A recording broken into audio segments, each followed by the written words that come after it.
chelas, chingando tacos, then we repeat. Chicano shuffle, all kinds of masa. Bernie's all nervous, give him a beer. Chicano shuffle, Este's an asshole, just lost some fans. Oh well, tough shit. Chicano shuffle, Ramon's el guapo. He tells good stories. Let's interrupt. Chicano shuffle. We love our fans. We hope you like this. If not, oh well. Welcome back to another episode of Chicano Shuffle. This is Ramon. Steves. Fernando. And we have a special guest today with us. We have a comedian, Momo Rodriguez. Why don't you introduce yourself? How's it, Momo Rodriguez? By the way, that was a beautiful song, man. Oh, Yeah. thank you, man. That Thank you. was like is that like a three kind of a thing going on? Kinda. there? It's like it's got a little bit of the Yeah. Cheech, like a Mexican American. Yeah, so you're like a Mexican Lil Wayne and shit. Didn't rhyme. We were listening. I was listening to a lot of before we did that intro. I was working on a audio clip.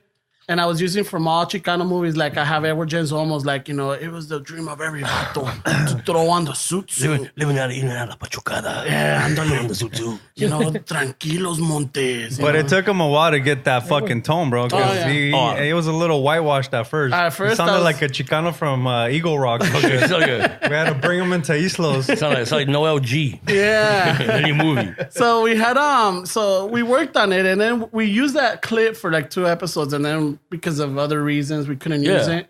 So then we were thinking, well, we need an intro. So then Esteban right here, he's a musician, so he's like, hey, I got this little riff. A Chicano musician? How original. Look at that. Bro. Huh. Yeah, and a Chicano comedian, bro, in the Weird. same fucking What's table. weird? And I'm fat, bro. Oh, we forgot we had a whole little thing, no? Oh yeah. So we got a little intro for you, all right? To ¿Le damos? present you. Yeah, dale, güey. Alright. See, if I can get anything to work with. Yeah. So yeah, we worked I like on to it. see another big guy in the crowd. Thank you, sir, for coming out. Oh, old school stuff. Big guys always feel better when there's another fat guy in the crowd. That way, if somebody yells, fat ass, might not be me. I'm not going to turn around. Preach on. Pre-charge. True story. Ay más. Disappoint people my whole life. Like my PE teacher. Damn. Having Expressions flashbacks scare over? us. And well, that shirt's tight. No, it's not. It's my size. Put all these in for Ramon, güey. Crazy, especially at buffet. Because I know all you guys look at the fat people at the buffet. Mira. There he goes again. I want to see if Ramon can confirm. No, it's true. We're getting emotional. I joined the gym. Give it up for me. I joined the gym. Thank you. Thank you. Might even go. I don't know yet. I'm thinking about it. Baby steps. I married my wife. We had it all planned out. She chose the color of the wedding. You know what the color was, bro? Fucking eggplant. No. Watch this. Ladies, what color is eggplant? Then why not fucking say purple? You know how hard it was to tell my mom that only speaks Spanish that the color of the wedding is eggplants? I don't even know how to say that shit in Spanish. Nobody does. I was like, es planta de huevo, ma. I don't know. That's a true story. It's sad. She was mijo, the color. I said, planta de huevo. He's an hilarious comedian and incredible writer. Put your hands together, Momo Rodriguez!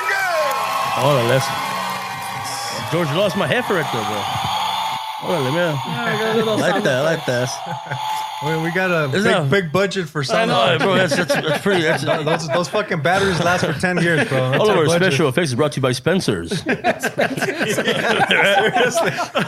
Oh, this was Hey, don't give away the secret sauce, güey. yeah. Rato, like everyone's gonna have them in know. their own fucking show. Well, I saw the dildo, so I realized that's where all the stuff came from. Ahí lo tenemos escondido for when it gets tough in here, I know, man. right?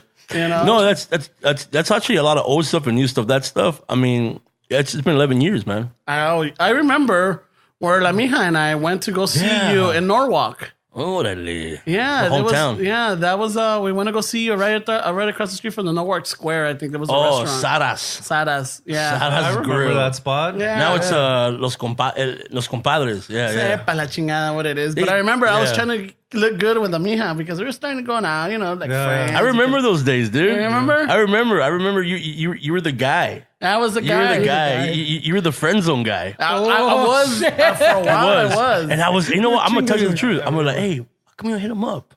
I swear to you, ask her. I told her. Hey, Hit him up, hey, dame esa come quebradita. here, hit him up. I mean, you like him. He's a great guy. You always hang out together. Why don't you guys, just fucking stop wasting time. I know. Dale hey. chance a los gorditos, I ¿no? know. I was like- fucking, hey, we need love too. I was trying to give you the brotherhood tap. Like, hey, he's one of my own. He's one of us, He's right? one of us. We're You good know, people. He's funny. He's funny, hey, listen, at the end of the day, this is true. Comedy is the best for relationships. Everything, man. Comedy will actually cure relationships. And I mean, you never see a girl have a fight in public with a chubby, funny boyfriend. Yeah. Like let's think about that. You go out on the street, you've never seen a couple fight, and it's always a skinny guy, good looking dude. It's never a girl fighting with their chubby boyfriend. No, yeah. Now I'm trying to think. If they fight, es que le quitó una fraya la cabrón. Yeah, exactly. Oye, Exactly. puto. Hey, I asked if you wanted something. You said no. Or se hace la boca chiquita. Yeah, no, no, like- take one of your friends. It's true though. That's the only argument. Just like, hey, Why didn't you drink my Coke? I You told say you didn't want fries. one? You say you didn't want fries. I mean, I have that. I have that with my wife. I tell her, like, look, we're gonna show up and we're gonna eat. We're gonna order, but I'm gonna order, and I'm gonna order for me. yeah. Well, we're not gonna share. Don't say share in front of people because I don't want to give you that look. Because then they're all gonna know. Because no, food is important for a big guy, bro. Yeah, yeah. You know, I knew I fell in love with my wife when we went to a buffet, and this is so stupid, but it's so real. And I never talked about this on stage. We go to the buffet, we find seats, we sit down, and then she goes, "I'll save the table, baby. You go get food first." That was love. Oh, shit. That's it right there. That was love, bro. Soul. Because I mean, she's gonna guard our fortress while I go and get first dibs of It food. brought a tear to my eyes. Seriously, it's sweet. That's when you know she's a ride or die because you matter more than her. So for all those girls out there that have gone to the chubby persuasion, thank you for your service. Yeah, man.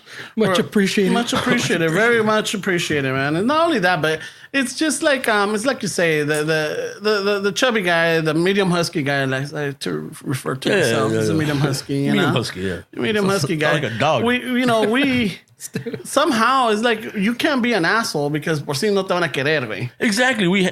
So you have to be either the nice guy or the charming guy or the funny guy or like, hey, el acomedido, Yeah. like, hey, I'll hold everything for everybody. I hate the fucking the I know it all chubby guy because he doesn't get any ass or friends. Yeah. He's a comic book guy. Oh, yeah. Yeah, vale madre. Why are they talking about No, me? but like you that? know, Right? He's like, actually, The Momo. Batman shirt over here. Yeah, it's like, actually, Momo, the truth is, like, no, dude, like, you're ruining our species. Yeah. Because it is a species, bro. The dude that tries to correct your joke because something was wrong It's with it. like if you do Well, actually, Momo, the Jedi power. you're like, I'm gonna tear this up like Logan X. Actually, Momo, Logan is Logan. Yeah. They call him Weapon X. No, see, I can't. That's always true that there's different phases of who we are. And I think Gabriel Iglesias said it best. There's the fluffy ones, and those are the sweet ones. You know? Yeah. You know what? Definitely, man. These are all my heroes. Fat guys with voices. You know what? Thank you. I'm like, thank you. I'm like, Ya te guys- pusieron la dieta, I know, cabrón. yeah, Last like- time I checked, Well, the doctor got you on check. Wait a man. minute. Well, the fat guys are always on a diet. Yeah. That's why we're always going to the doctor. yeah, you know what? No, Fuck, pero I este never- güey, sí. Yeah, ya me pasé. Me too, bro. The doctor. I went to the doctor a few days ago. My blood pressure's high. The sugar's high. Sugar's high. And he goes, I'm gonna take away sweets and freaking and salt from you. Like, You guys have the same doctor? We're gonna eat, all we eat is pepper now. Cabrón. No mames, Yeah. Nomás tomo agua, yeah? Yeah. Con hojitas Not de even water. He pinche gave me a kale. water pill, cabrón. He's like, hey, I'm gonna give you a water pill so you can piss out all the salt. Well, because someone left the fucking nota out, no? Fucking, we just Dude, talked- man. So I had I want that's to a go to a fucking- doctor's visit, and then I got the results. Yeah, and yeah. I left the paper out, Oh, dude, you don't do that. I was in a rush, man. That's like for a skinny guy leaving a parking ticket. He wants chick to see. Ours is our health results. And like, son of a bitch. Then a day later, I come in, and then the mijas are like, hey, anything you want to talk to me about? like you're dying? And I'm like, no, everything's good. Are you sure? Like, Llegaste con el pan del mandado. fucking chingándome el burrito right there. I got some With bread. a Slurpee. Why you want to go eat? What's going on? Why, you hungry or what? I was thinking the same thing. We're meant to be. Meant to be. You know, you read my heart, you read my soul. No, motherfucker. This list here reads your heart. It's not doing good. Sounds like you guys got the same doctor, way. It sounds like it, bro. man. It's no comas nada, doctor. No comas nada, man. Okay, fucking. It's one of the sponsors, bro. Te estás muriendo, cabrón. This is brought to you by gordos que ya no comen. No, but isn't it like scary though? Because it does put you in a perspective. Like, shit, man. Who do you blame? I blame my culture.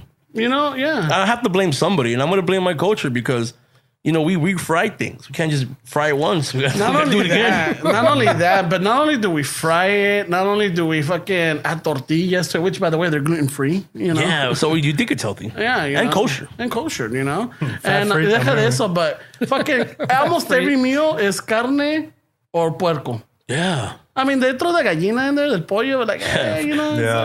And 'Cause he's cute. swimming in aceite, güey. Yeah. Yeah, poor thing. No hay nada como un pinche buen pozole, güey. Oh, shit. Oh, Que dude. digas, güey. Yeah, un menudo. I don't know if you guys Yeah, do but menudo. see, I'm a pozole menudo guy, but see, the sodium there.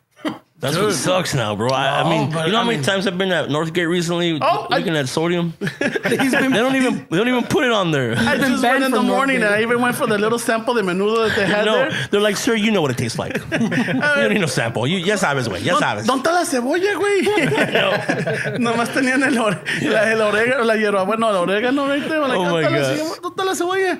No, So it's- I do it's a little thing. So I go to where they sell the food and I ask for a sample of buche. Yeah. Luego me voy a la tortillería, agarro la tortilla and they have that cremita chile. Órale. So I fucking throw the buche in there, me hago un pinche taco and I'm walking around. They call him the loophole at Northgate. Yeah. Hey, he's working the system. He found a way. You Found a have way. to, man. El que no tranza no avanza, güey. Hey, man, I'm not, they didn't renew my Costco membership for that reason, bro. I'm not allowed over there no more.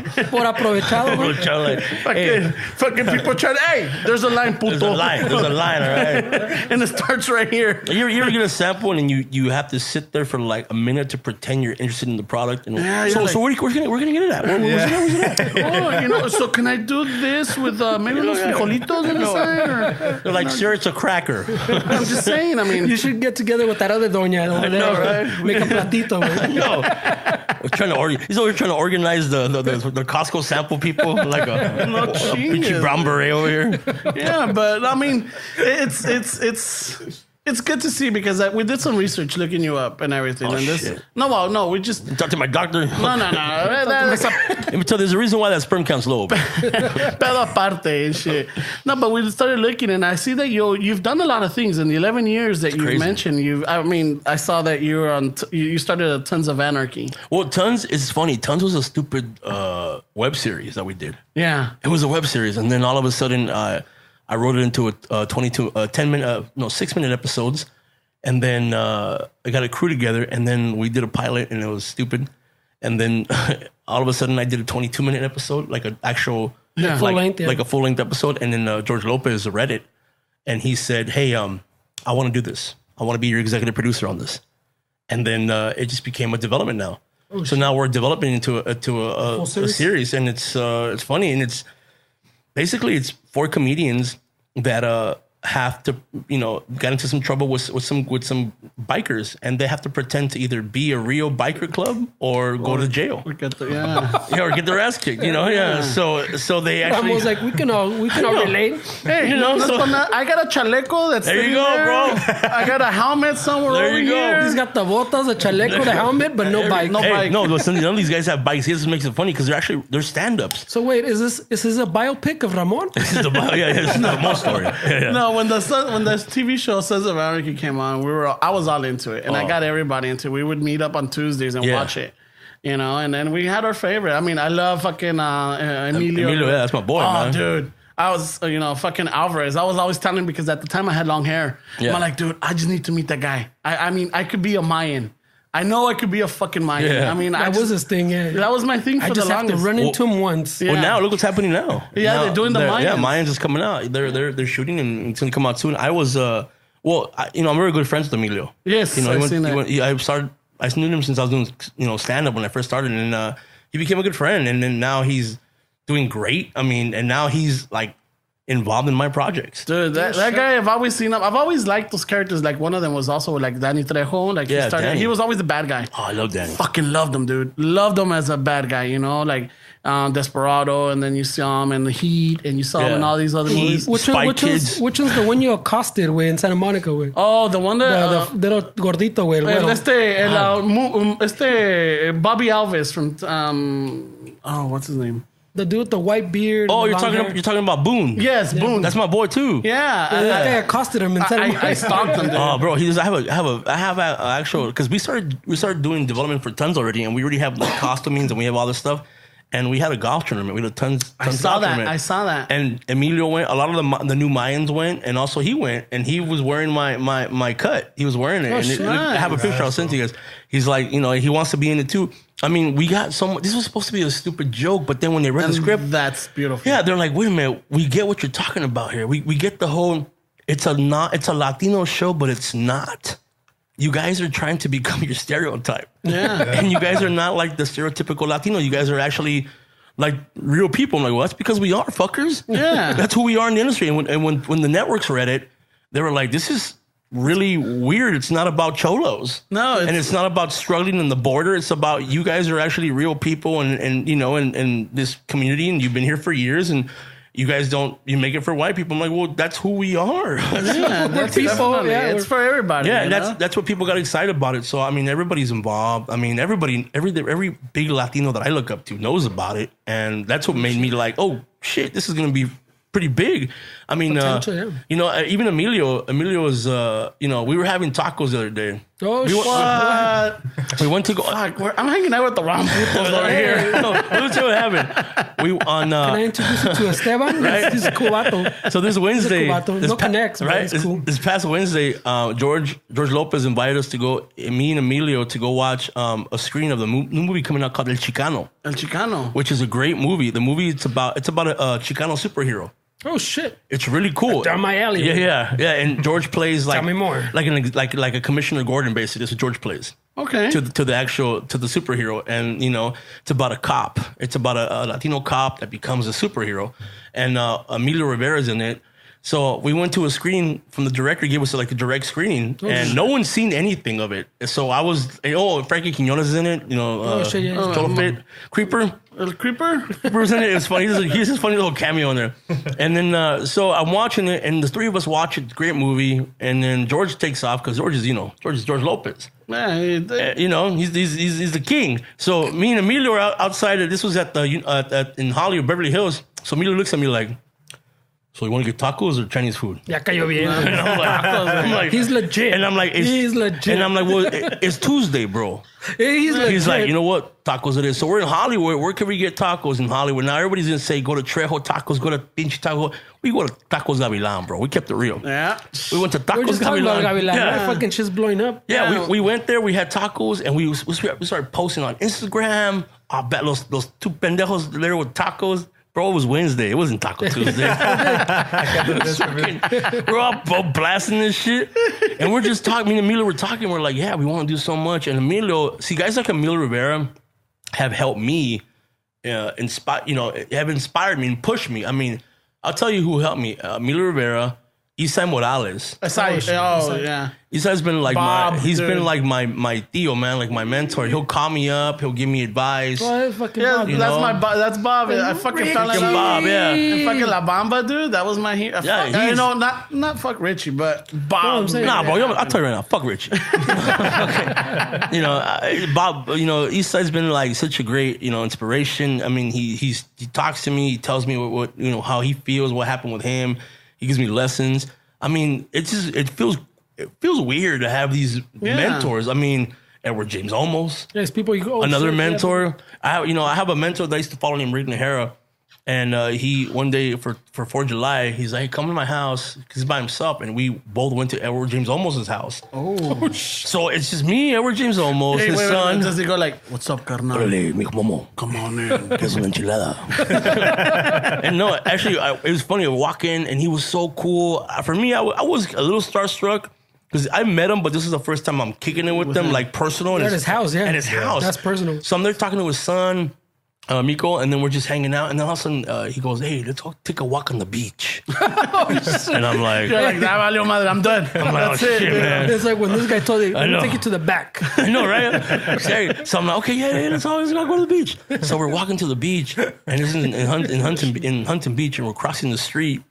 And I'm like, I'm walking to the beach in the dark with Edward James Olmos right now. Oh, shit, you're gonna Walking get on my shanked. side, right? And then he goes, let's walk down this way. Either I'm gonna get taken out Right? by a shank or a Cylon whip. Seriously. So all of a sudden he goes, I brought you out here because at nighttime, 4th of July, the fireworks come out from Long Beach and from up Newport Beach. And if we stand in the middle, we can enjoy both sides. And he goes, and I'm tripping out. I'm like, this is awesome. And then he goes, Momo, hey, you have a phone on you right now? I'm like, yeah, I do. Put on the soundtrack to Braveheart.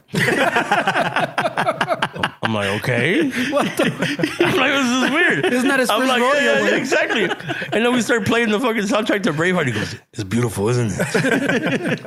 It was weird, man. And then we probably took in like, Next thing you know, he's like caressing your ear, right? like, Sticaricious. Just let it happen. Then he bent me over in a bag of rice, and I don't know what happened after that. No, he was actually one of the most coolest. He gave me so much advice. I mean, I felt like I was in a master class that night. He told me things that, he told me amazing stories. And he told me one thing. He's like, you keep on doing what you got to do, and you're in a good path right now. Everybody's watching you. And that got me like emotional. I mean, first of all, the song made it more emotional, you know? Yeah. I'm here in the background here, a fucking Braveheart, freedom! This guy's starting to run down the beach. I know, right? Right? Fucking, I'm just seeing all these horses die and shit, all excited. But no, it's been a crazy ride, and it started off since from Tons. Tons was the kickoff. It was. I mean, Tons came later in my career. It was the last thing I did, but everything that I did, all the sacrifices, like Led up to that. yeah, like I posted the other day. 10 years ago when I started off, I had no car, and I became, for some reason, a regular at the Laugh Factory. Now, it's hard to be a regular at the Laugh Factory. It's anywhere, yeah. It was an accident the way I became. So Rudy Moreno, Joey Medina, one of the kings of comedy, was the host of Monday Night at the Laugh Factory.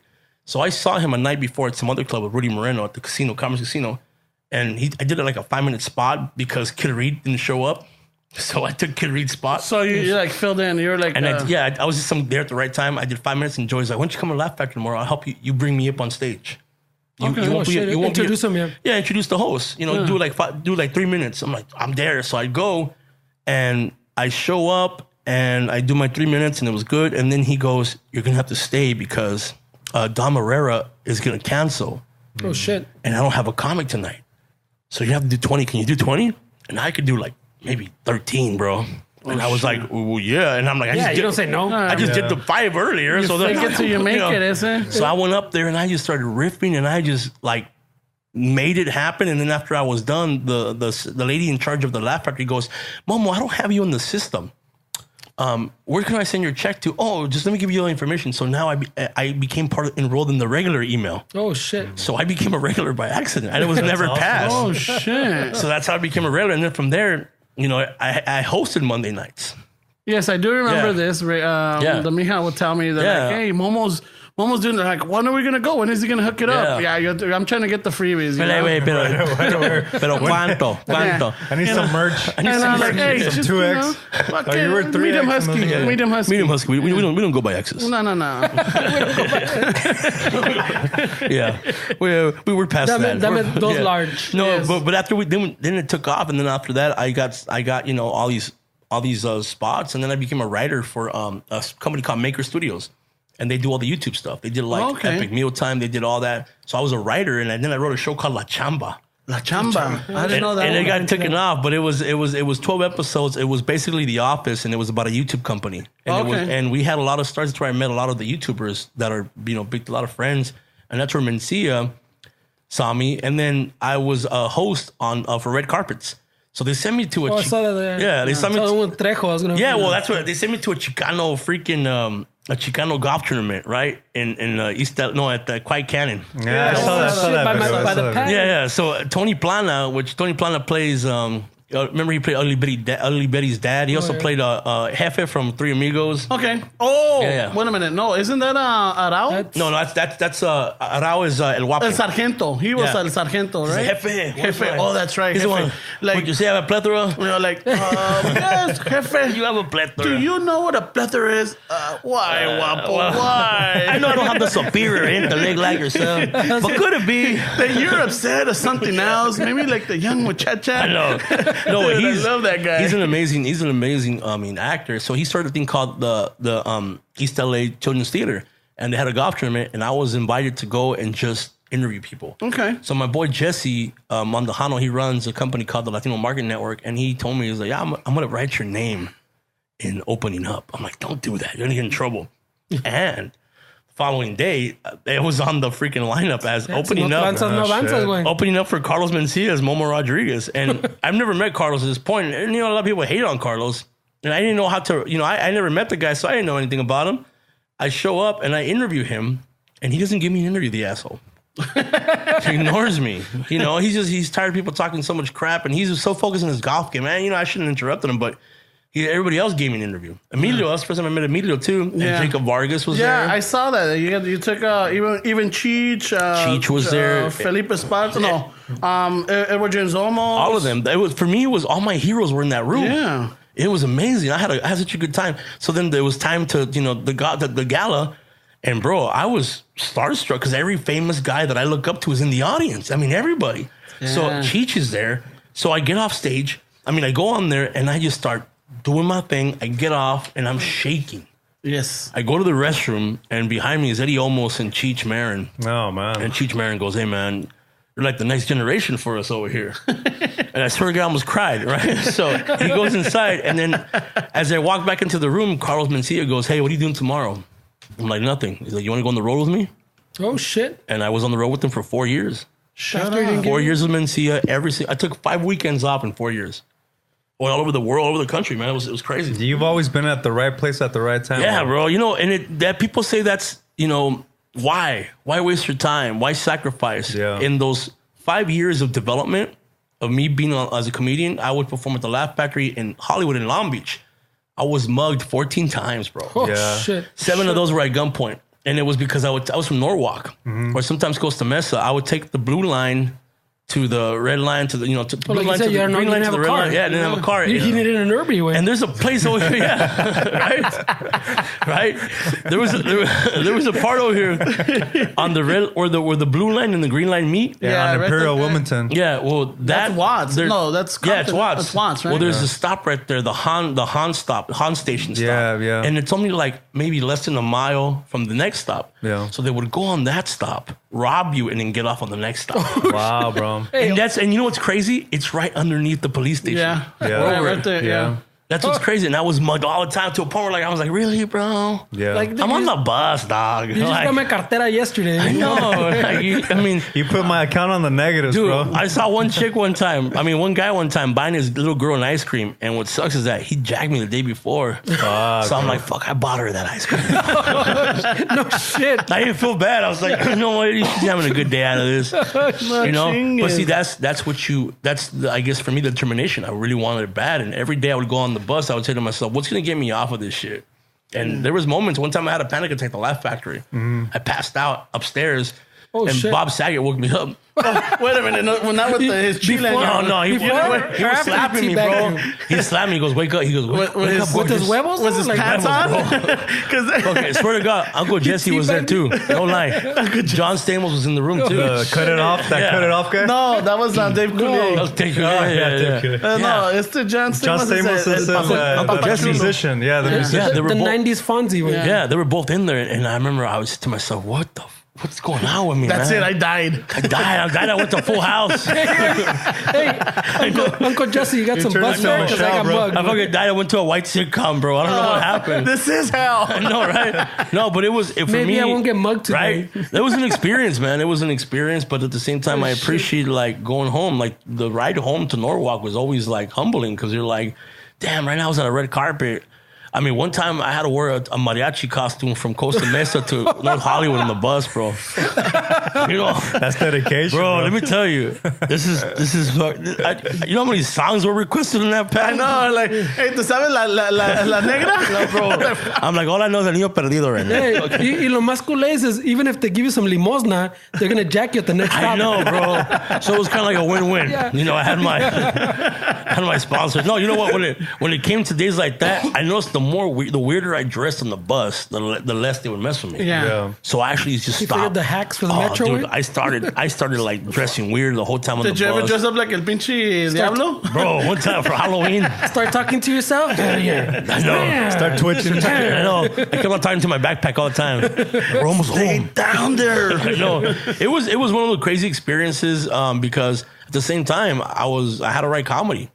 Okay. You know, it's like, okay, you just got mugged. Now you got to go be funny.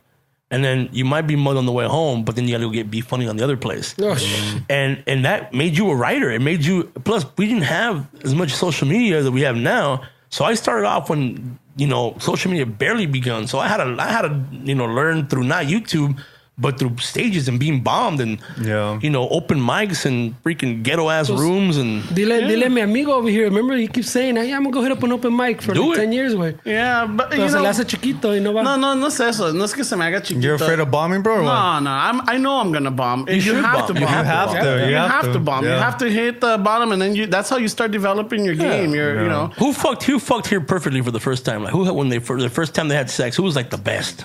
That's where you want to compare notes? Is that what's happening? I mean, I don't want to feel that bad about myself right now. I mean, I'm just saying. Like, fuck it. I gotta go back. It's still a work in progress. Still working. I'm still trying to figure it out. I'm still fine tuning. I haven't found my voice yet. I heard there's some pills that might help now. Right? Well, see, you're right. That's what it is. You have to.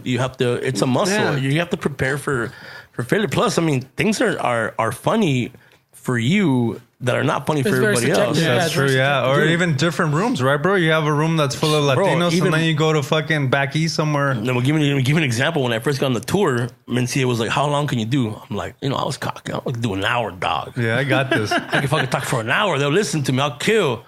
First week, we're in Reno, and I lasted 5 minutes on stage. Oh, shit. And he goes, "¿Verdad, cabrón?" It's like when you tell your girl, tú ni sabes.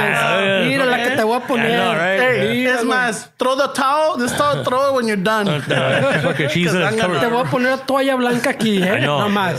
That's what I mean. And then now all of a sudden I was like, damn, this is. But it's humbling, right, bro? Oh, dude, you become Yeah. an actual writer, and you Yeah. stop thinking about like really like shit. What am I talking about? What's my goal in this? Because anybody can bullshit, Yeah. but to be a comic, you have to be. It's a craft. You have to be the common denominator in the room. You have to really work and have a conversation with people, and not just go in there and talk shit.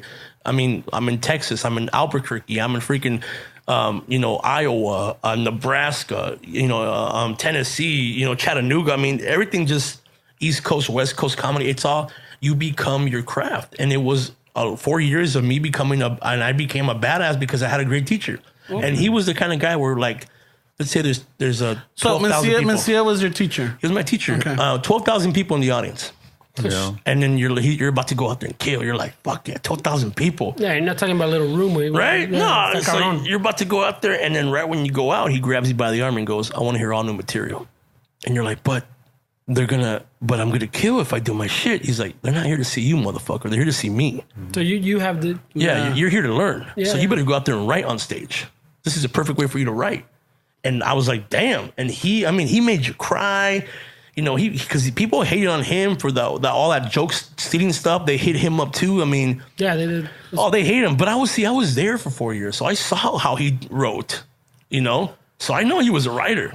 And you know what? And that's one thing I wanted to ask you because just in the sense, like we have our show, we have our podcast and everything. And when we started, we were all freaking nervous at the beginning. Yeah, like 3 weeks ago, it was pretty rough. Yeah, we don't speak for yourself, bro. We were all nervous and everything. And then as the show went going along, and like you get it, you learn from the bombs, right? But as a comedian yourself, how do you write material and not make it sound like someone else's? Because you and I could be joking, but we don't know all the comedians out there. Because we have jokes, we have little things. Well, like what he's talking about, like that there's a lot of people that get accused of stealing shit. Yeah. But at the same time, like Dick, you're like, even growing up, you're listening to this dude. Yeah. 20 years later, somehow subconsciously, like it comes out, you know? Yeah. And you make it seem like your own, because I was listening to this Mexican comedian, Carlos Vallarta. I don't know if you ever. Yeah, I know Carlos Vallarta. Oh, dude, I love that guy. Love that guy, man. That's one of the guys that I've been watching, and it's like, me caga de risa. And the way he tells his jokes and everything. Yeah. And then some of the things he says, I'm like, holy shit. You know, I've thought about that, and I've said that, you know. I mean, look, every joke's been done. I mean, he does a lot of polo stuff. Does he? Yeah. I mean, but it's not copying him. He is like standing on the shoulders of giants. Yeah, it's type premises. Of deal. I mean, everything that Eddie Murphy did was Richard Pryor. Yeah, pretty much. You know, I mean, let's think about it. Everything so you just got to add your twist to it. You have to make it your own. And I think what it was with Carlos that people accused him was some of the words he used were the same words other people use. Yeah. Does that make him a genius for being somebody who said the same words somebody else thought of? Or make him, a thief? But people saw him as a thief because, he can't be that good that he makes something up. Yeah. Carlos was not from this country, bro. He's from Honduras. No. He was born and raised there. He was given away from his mom to his uncle because he couldn't have kids. So he was given away. He was 18 of 19. Whoa. Yeah, he was given away. Number 17 or something. Yeah, he was given away, and then he was brought to East LA. He grew up in the Maravilla projects, and he was raised by a Mexican mom from Zacatecas. And the reason I know is because I married his cousin. You know? All right, so scratch off like 3 questions right there. But honestly, like him and I, like him and I really don't like what do you call it? Like right now we're like we talk off and on, but. No matter what, if I could fight with him, I could fight all the time. But I will never take away his place in my life, where he was the one that had the compassion to say, "Hey, you're going with me on the road." Okay. He taught me so much, and now I'm working with George Lopez. And how's that going? How's that one? Let me tell you. Because I know that because of the media and the shows and the interviews. I know that the two. Well, Dick, Lopez, he's the one that he's choked them out or socked them. All these stories are true. And I've heard both sides from both guys. And likeness. Yeah, but all I can say is that these guys are my really good friends, and just like we all have friends that we have that don't get along. Yeah. That we're there are boys, but you can't put them in the room together. And they all have their own moments. They all have their own reasons. And excuse me, when it comes from Carlos and Mencia, they have been very respectful with my relationship with both of them. Okay. So there's no beef yet? No, because they're like, well, I'm not here to, I'm worried about my career. I'm not worried about some kid drama. Yeah. And Carlos doesn't care about it. He knows, he respects my working with George. George respects how I work with Mencia. Yeah, because you're talking about you, not... Yeah, so they've been really cool about it. We never talk about it. We never address it. And that's like, that makes that doesn't sound healthy, bro. we just bottle it in. You know what? You could make a fucking novella out of that. Yeah, no. But it's so cool to know. But see, for me, everybody How says... How does he come up with material? I know. Amigos y rivales. He has no troubles in his life. I know, right? No troubles in his life. It's weird. No, but I've just realized that, I'm just happy because I'm blessed to say that I got to working with the two guys that made my childhood. Yeah. They were the voice of... Mencia was the first HBO special I ever saw on HBO. It was big. Yeah. I mean, George was the voice of my childhood. I mean, I watching them, and now for me to say that I've worked with both of them... Didn't you work with them at the Ice House too? Because I know George Lopez was the MC there for you. No, you know what? Okay.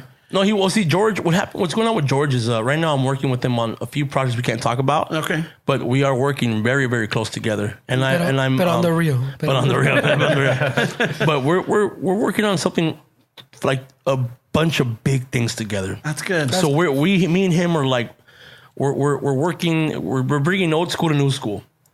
And honestly, it's like, I mean, I just had lunch with him 2 days ago. And for me, that's still surreal. Well, didn't you know what I mean? Didn't he make you late today? Yeah, I know. I'm like, because we were right here, and I'm like, okay, well, he's gonna be here, and I'm like, and then I'm like, George held me up, I'm like, George held him up, wait. George held him up. What are you gonna do if freaking George Lopez holds you up? I went from being held up by Cholos to George. That's a good move, The only excuse I got is que se me pegaron las cobijas. Right? And this guy's like, George Lopez held me up. I know every morning I'll talk to him and we'll discuss like things. I mean, he's the kind of guy that wants his people to grow, man. Did you use the Yumbina? Yeah. Half of it, right? And I'll give you a crazy story. Like he's the kind of guy that works like there's no rent tomorrow. Like he has no rent money. Oh, okay. I feel like we've talked about this. Like if you don't have that hunger, like we were talking about, I think last week of like these billionaires and that we would be like $1 million. I'm done. Yeah. Woo! No, this guy works his butt off. Not only that, man, he's always coming up with crazy shit. I mean, he's the kind of guy that you look like you're like, damn, man, like I feel lazy when I see him. He has hunger. He has so much money. But también estuvo tan carito el divorce, ¿no, güey? Dude. I mean, look at that's what any divorce. I mean, check it. I mean, maybe that's the thing. But see, that's the one thing about him is like you never see him badmouth his ex. Yeah. I mean, this guy, and everybody tells me all these things about it. He has so much positive. He has so much positive energy. And I learned so much from him because I remember he told me like, look, who you were in your past or whatever, but like he tells me just the more bad things you wish on people, the more bad energy you get for yourself. And the reason I think he's very much like this is we did a show. It's coming out on A&E this month. I think next month or maybe in the fall. It's called Very Superstitious on A&E. And what it is George went around the whole country with people who have superstitions. Yeah, or people who are like, or different. Like he went to people who are santeras. Okay. He went to a woman that read his cigar smoke. He went to a guy who's like a snake, like a snake guy. Maybe he went con el compa de aquel, ¿cómo se llama? Which one? At the Art Walk. El indio Maclovio? No, he went to this all guy these... disappeared and was getting like his chest read. Yeah, I was taking mushrooms and Islos, bro. Damn, bro. No, he went to... sidewalk.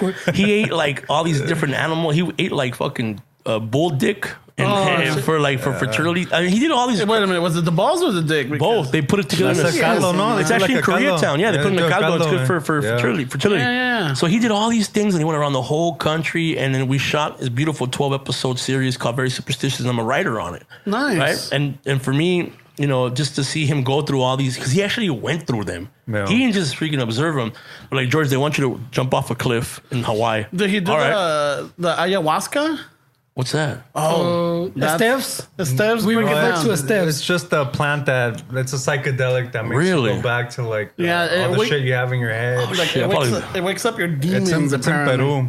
Damn. Yeah. You take a little, it's like a tea, you drink it, and it makes you vomit and take fucking diarrhea and shit, but that's supposed to be you cleaning yourself. Damn, that's kind of what we take for our diabetes. I know, right? It's called metformin.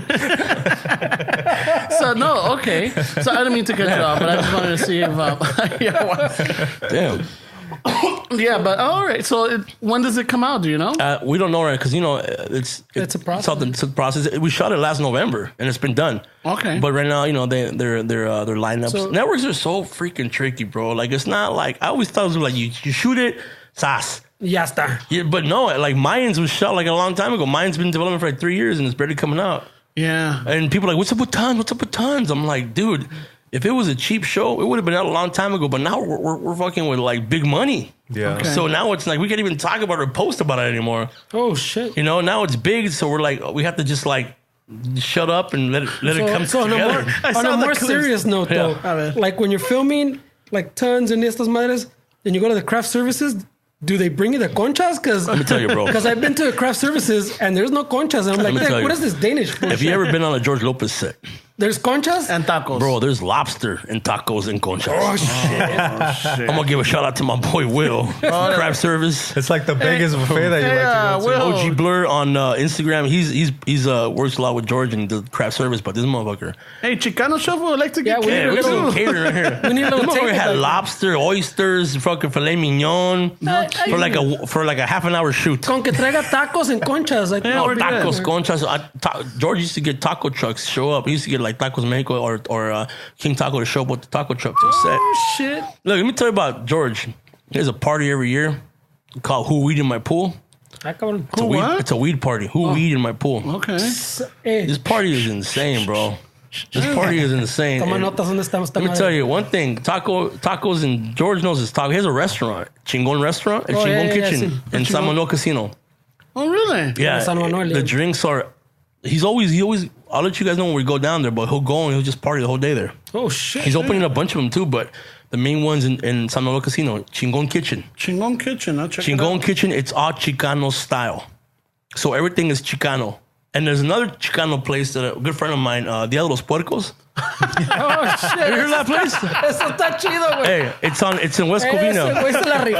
That's my boy, bro. My boy, Chef Rick. That's my boy, bro. The only thing I'm pissed about it is that I didn't think about it. Right, you know? right. Dia de los Puercos. It's a Chicano themed restaurant. He says I don't serve Mexican food, I serve Chicano food. All right. And it's beautiful. Tacos de weenie? Tacos de weenie. Oh, I made one for him. It's a hot dog taco. It's called taco colgando. Yeah. You know? Ta cabron, yeah. No, dude, I think right now they have a flaming hot Cheeto taco going on right now. Oh shit! I heard about the flaming hot burritos. Dude, let me tell you. Oh, I met that dude, the man, the one who invented the flaming hot Cheetos. Yeah. He's making a movie. Oh, wait a minute. He's a janitor, right, bro? Yeah, he was a janitor. Yeah. He's making a movie of his life. That's awesome. Yeah, that he bro. walked up to the president. I think you told us about it, no? He got like the stale ones, no, bro? Yeah. He took them home and he fucking mixed it up and he came back and presented it, no? Yeah. Yeah, I mean, I'm going to play, I guess I'm playing a Cheeto. I don't know. Audition for one of the roles. He went to go see me do stand-up with George and Christella. It was like at the Laugh Factory. Nice. That's awesome, bro. Yeah, no, those are real cool. They're all cool. Look, I think if we all work together and just like let the egos go down and just... Yeah. Well, I like the way you're talking about it. It sounds like, Dick, the raza comes together and se apoyan, you know? Yeah. The raza comes together, bro, but I'm like, what's up with the store, bro? Because I know with Mencia, all that shit that happened. Oh, with the them comedy over store? there. Yeah. You know what? Is it like a big Latino? And I'll say I don't give a fuck. One time I wanted to be regular there, and they nothing but disrespect me. Because I know Frank Castillo's out there. He's handling the door, and he just won that roast shit that's on Comedy Central. Oh, that's good. Yeah. So he's coming up. Well, now they're coming up, a lot of Latinos. But when I was started comedy, maybe 8 years ago, they wouldn't let me in there. Yeah. I performed there a few times, but it was always because somebody brought me in. Yeah. I couldn't even hang around like all the white guys hung around. He said Rogan, all the Bill Burrs, and all those guys just kind of handle that. Everybody gets their own time. We don't get any time. Even now in the clubs, we don't have time. Yeah. We have Monday. We have our nights. Oh shit! Yeah. Yeah, Latino night. That's what I was referring to. I was banned from a club. I'm not gonna say which club it is, but it's a famous Hollywood club.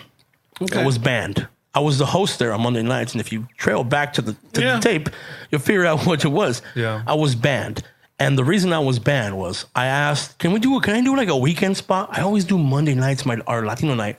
Well, like, you gotta earn it. I'm like, but I've been here for 8 years regular. Just cool. There's guys that have been already doing, but you have your night. And when they said you have your night, I'm like, okay. Yeah. And then somebody told me, a famous comic, Paul Rodriguez, told me, you shouldn't complain. You should just do what you got to do. That's a mentality. Worry about your craft and worry about you getting better. And he was right. But then it trailed on. Then one day I was just frustrated. I'm like, hey man, can I just get like a Thursday or a Friday or something, or even if it's 2 a.m, just so I can feel good about myself that I did a weekend spot here. Yeah. And they're like, I'm sorry. So I gave up. And then one day I go host my show. I get paid. I'm doing my thing. And he goes, hey, can you do your set 20% in Spanish?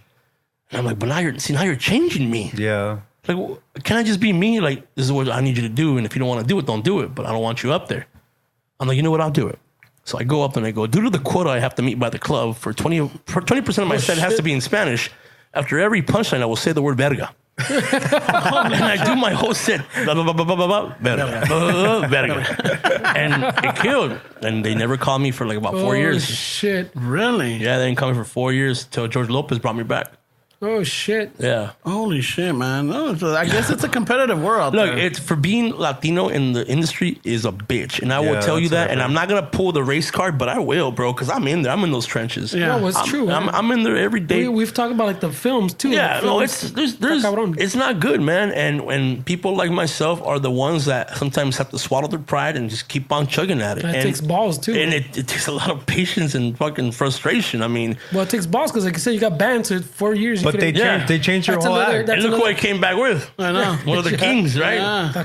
But it happens, and you know what? All we can do is either complain, picket, protest, or infiltrate. The brown beret way. Ándale. You know, get in there and change it from within. You know, bring things to your people. Talk about real subjects. Talk about subjects that are not going to be for, you know, not just the community that, you know, that we're known for, but things that nobody knew we did. And you have to become more of a writer, not too much of a satirist, you know. Write about real stories. Write about what really is going on in the culture. Write about education.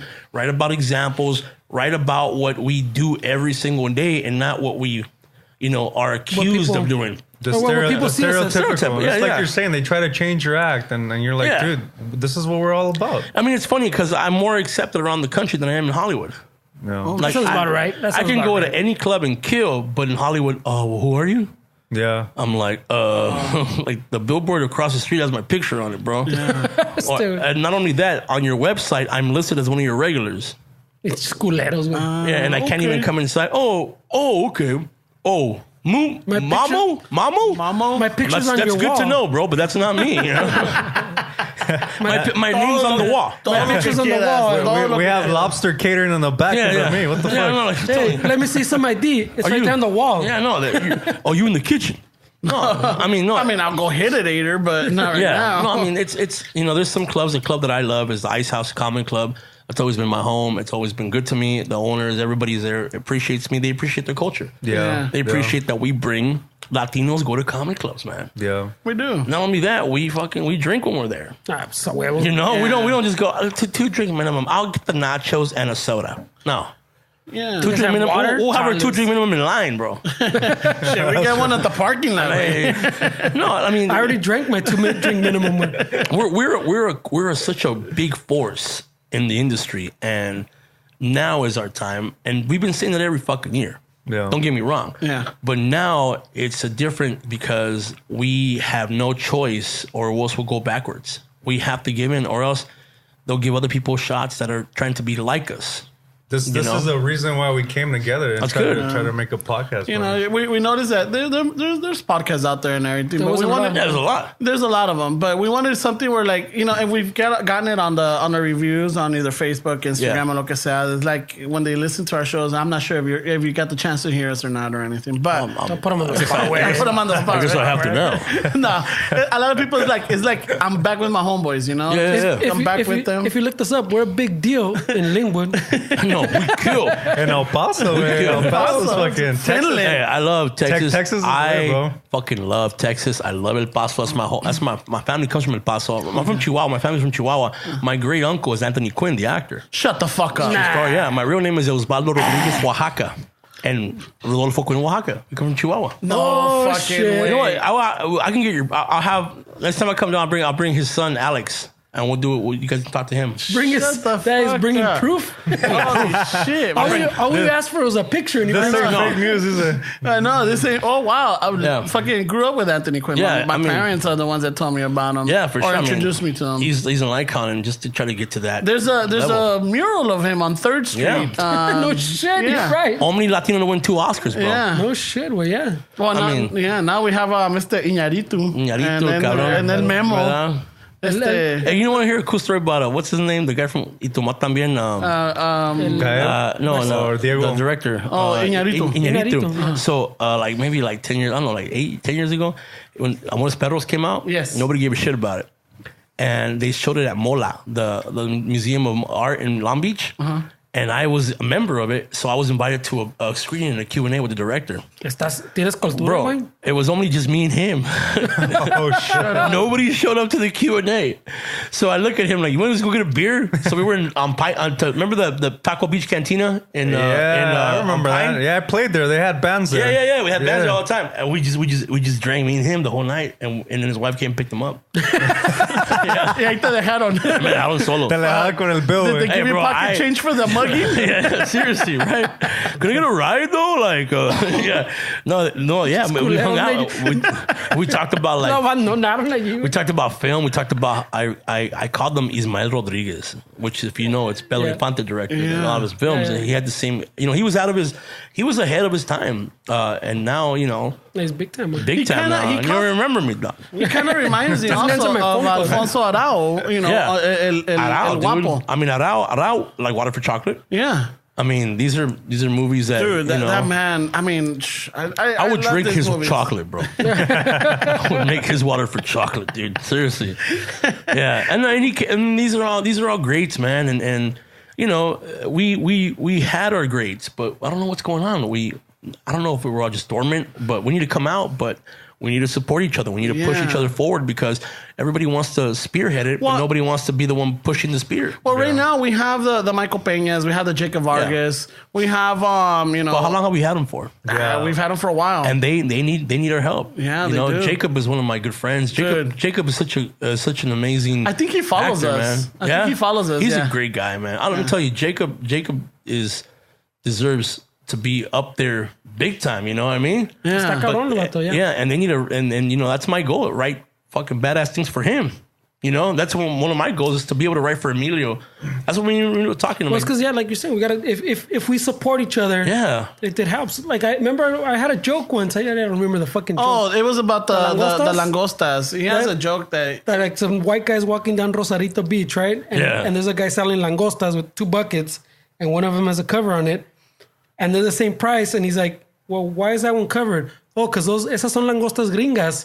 And they help each other out of the bucket. Yeah. And these are Mexican langostas. They pull each other down when they're trying to escape. That's pretty hilarious. Yeah, it's true. So it's one of those. But it's like you get jealous and you fucking, fuck that puto. Yeah, fuck that. And it happens. He ain't funny. Look, it happens in comedy a lot. It happens in stand-up, bro, because we're competition against each other. The problem is we have, as Latinos, think all we can do is Latino comedy. So when people see us, they're like, "Oh, you're a Latino comic. We already have one of you." Oh shit! Oh shit! We already have a Latino. So we got you covered. So we have to compete against each other, which sucks for that one spot. Yeah. Now what we do is we have to create. But see, we are so lazy, bro. Some of us are not. Some of us are, and the ones who are the ones that get attention. Yeah. We have to challenge ourselves, and these greats taught me so much. But even the greats get tired. And this is a fucking true story. They get mad. Fuck it. It was Chicano Shuffle special. It was Cinco de Mayo. Santa Ana winds were blowing. Oh shit! No. the Niño Santa Ana winds were blowing. Órale, carnal. I know, right? No, we were in Sacramento at a place called Sleep Train Arena, and there was about 20,000 people in the audience. And I just drove Mencia up there. It was supposed to be Mencia and all these other comics that are upcoming, but they're big. And Paul Rodriguez, big old Latino comedy show. Well, the show was going to start, 20,000 people, but before the comics was music, and they had Malo playing. Okay. Old school. And they had Sheila playing. Now, how do you stop music and start the comedy show? So all the crowd was pissed. 20,000 cholos is pissed, shit. Bro. They stopped the music to bring the comedy show. So they're like, okay, so who's first?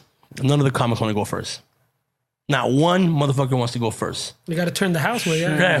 And they're like, well, what are we going to do? Nobody want to do shit. I was in craft service. That's where you can always find me. I was eating mole. Oh, right? I was all fucking craft service. Oh, bro, we're telling you, the best one's Latino. So they're like, you're going to go up. But I'm like, I'm just here I'm wearing sweats, bro, and a t-shirt. I'm not there to perform. I'm there to hang out. And they're like, well, nobody wants to go up. And then you see Mencia and Paul, no, I'm not going first. Well, I'm not going first. And then Mencia goes, well, Momo's going first.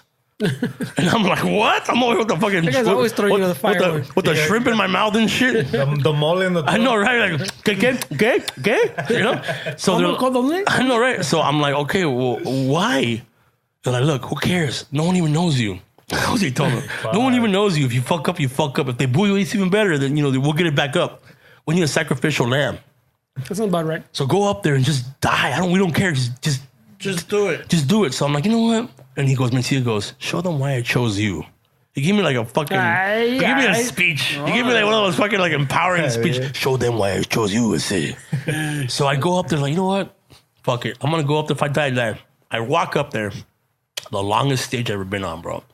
Stadium, right? Oh, fuck. 20,000 people.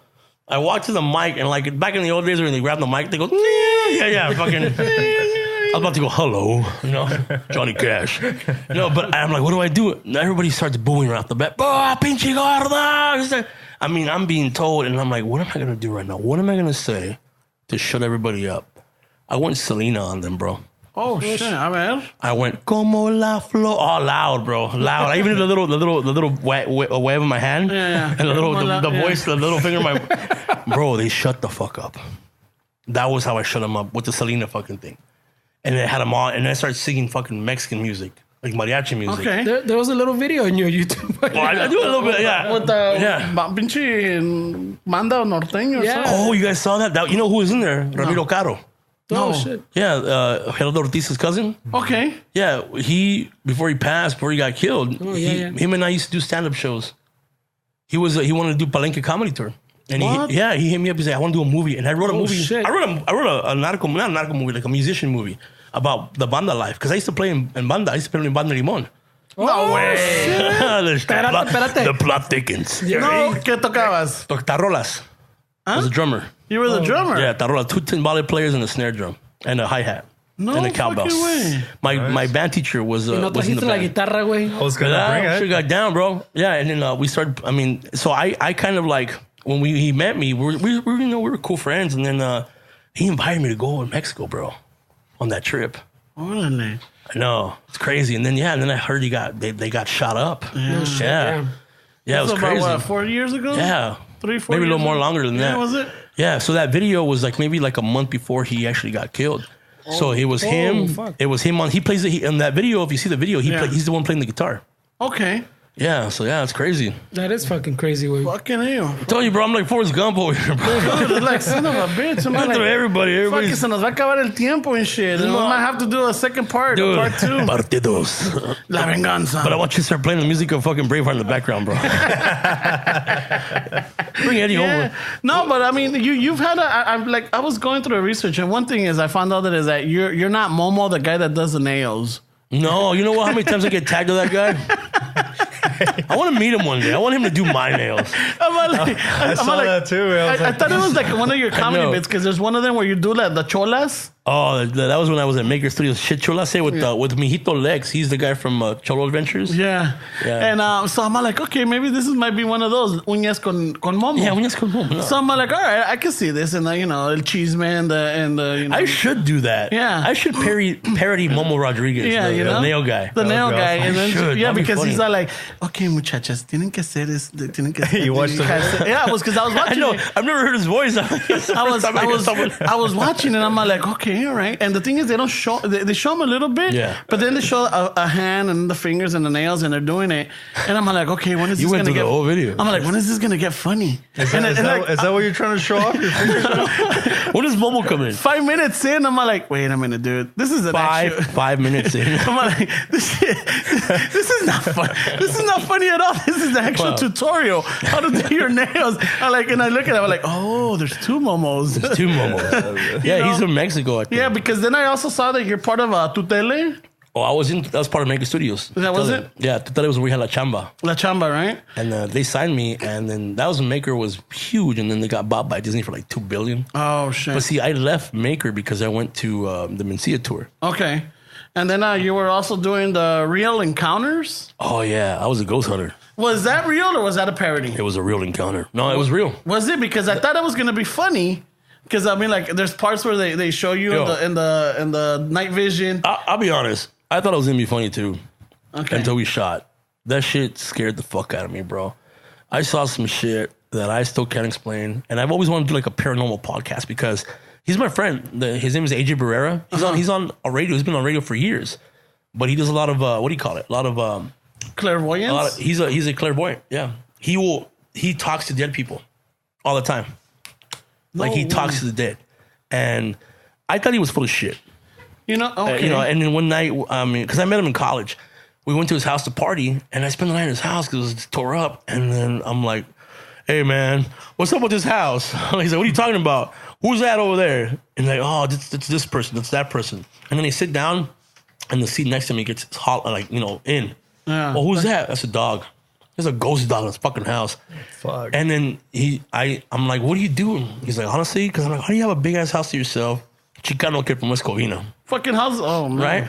And I'm like, how do you do it? And he's like, well, I'll tell you. And he's like, I'm a psychic. I'm a medium, and I have a lot of famous celebrities that are my clients. And I'm like, what the? And then we're like, we need to do a show. So we go ghost hunting. We go to all these places, and I saw stuff that to this day, I mean, just thinking about it freaks me out. And it still happens. It's like I still to this day I have like a little bit of like a sixth sense things because I spent so much time with him, and I don't know how to explain it, bro. Like it freaks me out. Did I come back? Yeah, you came back to. I came back and you're reinforcing my ghost views. No, let me tell you, I've seen stuff that I was a skeptic. But when I spent days in shoots, like one of the ones that I could tell you that is the craziest one is the Alexandria Hotel. Okay, right here on 5th. We're the ones that did the original ghost hunt on that one. Oh, shit. And we found an underground prohibition hole from a swimming pool to another casino. Yeah, there were the speakeasies, right? Yeah, we're the ones that found it. Really? Because we're the psychic said there's something down there. We got to keep going lower. And they're like, listen, we can't go any lower. And we found all this stuff that was hidden from back in the day. And his name is AJ Barrera. Look him up.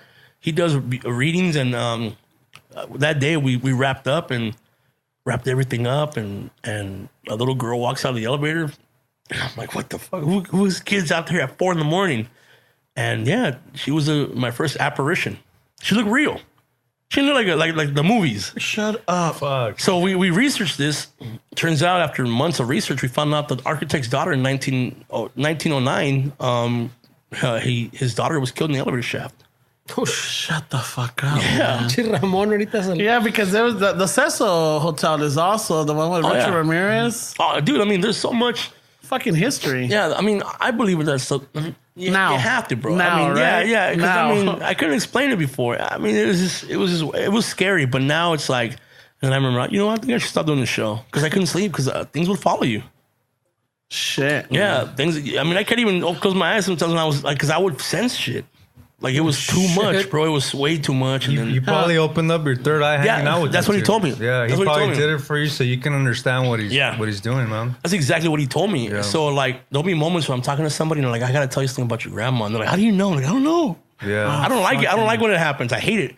But he brought me into that. And at the same time, it's kind of beautiful because it's like you realize these are not demons, these are people. Yeah. And some people get closure, right? Some people get that closure that they need. That was the best part of doing this show is he wouldn't give people the answers they were looking for. Yeah. And some of the answers were too creepy for anyone to know. I remember one time the rule was, don't ever tell me shit about myself, bro. Wherever we're shooting, don't tell me shit. I don't want to hear shit. And then one day I was in a quick comedy. I was like, oh, some shit happened. I was just like, I'm done following this dream. It's going nowhere. This is bullshit. It sounds like Esteban. Right? There you go. I'm fucking quitting. We all have those. Esteban says he has 2 more shows in him. He's quitting. You don't want to podcast for my ghost hunting podcast. My ghost hunting podcast. There you go. 250 from bro. There you go. It works. You're hearing it right now. Everything's included, man. Todo, bro. Todo. So I was sad. I was mad, and then he gives me a call at 4 a.m. He's like, hey, don't do it. Your grandma's saying you need to hold on. It's going to be worth your while. And I'm like, what the fuck? What are you talking about? What you're planning to do tomorrow? So this is before like those being at the right time and all that stuff that was happening for you? I think I met him also at the right time. Yeah. Because, this was pre me becoming a regular. That's when I was more into like production. Yeah. And I was trying to produce a show. That's all. And it was badass, man. And then I got respect for all that stuff. And it was like, entertainment comes in many ways. Yeah. Supernatural, sexual, fucking comedy-wise, music-wise. No, back to that. Look at us comedians are like strippers, bro. We offer the same kind of Nomás calientan el agua y no se meten a bañar. same service. Yeah. It's a little cheaper. Yeah, we'll make a girl laugh, but she won't take us home. You know, we want to go home, you know, but they just won't take us. You're just funny. Yeah. Oh my God, I just want to put you in a drawer. It's like el friend zone over here. Yeah, well, comedians. No, hey, she almost had me there, but luckily He fought, bro. The He fought. persuasions, fucking From the sounds of it, you might Sounds like you need to give him I know, you you know owe him what? lunch, bro. Yeah, I owe you. Yeah, no, she was also a good friend. She actually looked after me a lot at work because everybody was always anti-me at work. Anti-me? Yeah, because I was always like the story of Fernando. I was always right there. starting shit at work, and you know, she was looked out because she told me people were talking shit about me.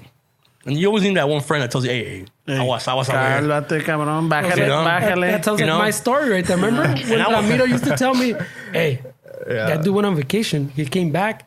He fucking asked about you. I know, right? Yeah. Well, if they're hanging out by the printer looking at you, Looking at me chances right are now. they're talking shit. And it was, you know, and it was funny that I remember one night she told me, hey, come hang out with me and my friend.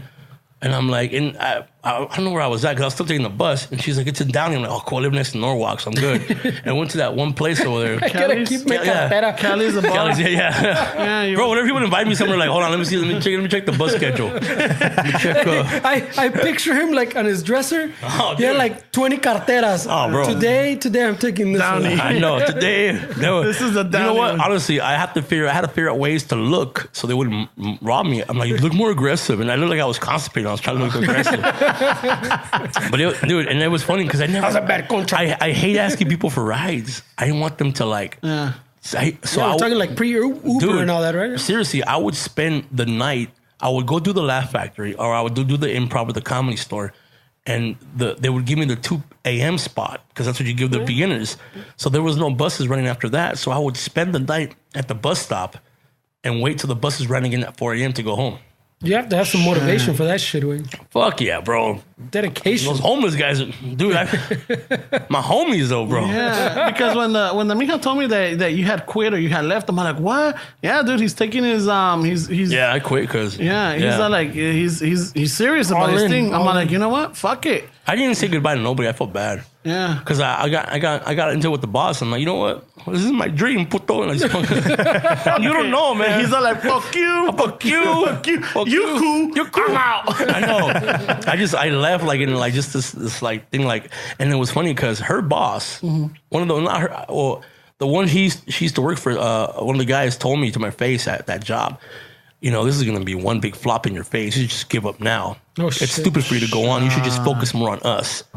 And I'm like, okay, you know, and maybe like 4 or 5 years later, he calls me up to do their fucking Christmas party. To hire you?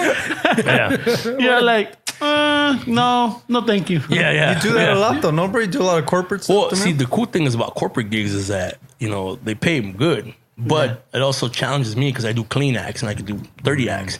But when you do a corporate act, you get more into the business. Like I do churches. Really? Fuck, churches buy merchandise, bro. They're not spending money on drinks. That's true. You know, so they'll buy merchandise and they'll support Toma you. notas, Steps. Yeah. Hey, They'll support we you, gotta cut down on the 101. on the church. I know. No, I mean, it's all. You have to be an entertainer. Don't be a comedian. Be an entertainer. Okay. You have to make everybody have a good time. Because if you want to gotta be know your crowd. Yeah, I hate those comments that are like, oh, they didn't feel me today. No, you failed today. Yeah. You didn't know them, Yeah, man. yeah. You didn't know what you're playing for. It's your job. It's not their job. They don't understand my comedy. They don't get me. I don't care. I do comedy for myself. Well, then fucking do it in the mirror and jacking off. You know, it's like, Fucking and why they you go do- cry. Yeah, it's like, I do comedy for myself. That's an awkward situation, Wayne. Oh, you never done that? You never came right when Tell you were yourself laughing. jokes and fucking... Yeah, and then cry. Yeah, as you're stroking yourself off. Come on. So it's just me. That cabrón. Oh, I did it once a month. Yeah, it keeps you healthy. You don't keeps use in the track. salty tears as lube. He's like, it keeps you humble. It keeps you Yeah. humble. Yeah, hey, that's how I work out, bro. Someone, He's all like salty tears is I my know. lubrication. no, bro. My wife, you gotta start working now more. No, I just, you know what? Fuck that, bro. I just jack off with the heater on. Oh my god! You jack off with the heater on, bro? Fuck, bro. That's a workout, bro. You're sweating bricks and shit. Who needs Zumba, right? I know. Fuck it. You want to take a Zumba class? Zumba tú mismo with the heater on. Put some crazy music in the background. Bro, too. I'm not even lying to you. If you and anybody listen to me, try this and write to these guys. Tell the 5 fans what's up. Listen, Six fans. Because I'll be listening now. 7 then. 7. Right. Check off in your room with the heater on for a week every day, and I guarantee you will lose at least 5 pounds. Guaranteed, huh? Guaranteed. If not, I will go jag you off with the heater on. So you reach. But I won't be as gentle. I wear the same concha shirt and everything. I mean, no. All right, let's see if the Thai bowl can match that. I know, right? I know. And wait, there's more. Diet can do that. Yeah, wait, there's more. I'm in a hollow diet. Hollow diet. Yeah, dude. No, I mean, we've all, I mean, look, at the end of the day, the only thing when it comes to comedy is fucking laugh at it, bro. Yeah. It's so, you know, my dad told me one day, he's like, laugh at your problems. That way you can know how to figure out how to fucking fix them. Because if you can't laugh at your problems, then you're never going to fix them. You know? And it's true. I mean, I grew up fucking hood. You know, I grew up before the 13 was put on the gangs. Yeah. You know, when all the gangs were against each other. Yeah. Well, you guys have the one-ways out in Norwalk, right, bro? I grew up on between the one-ways in neighborhood called Chivas. Mm-hmm. Yeah. And you know, I was in the borderline of 166th Street. So my house was the border wall of the gangs. Shit. So every night I would wake up. Shit goes down. Oh, dude. Fucking That's why one-way shit tagging, Chivas Oh, tagging. yeah. I was in the middle. And anybody would tell you, like, I was right in the middle. And every morning, my dad, I mean, we would have drills and we slept on the floor. And our front of our house was never replaced the windows because we always had foil on them. Because whenever we replaced them, some shit went down. The year that I was 10 years, 9 or 10, I wanted to become a comedian because of some shit that happened in my neighborhood. They shot up the whole house, and it was crazy. The house was a mess, and I woke up to my mom crying in the kitchen, my dad's crying in the kitchen, my dad and mom both crying. The first time I seen my parents cry, and I was tripping out in the kitchen, like, what do I do? Like, what do I say? My little sister, my older sister, they were on there. What happens? I went in there, I kneeled in front of the refrigerator, and the refrigerator was all shot up. And I start crying.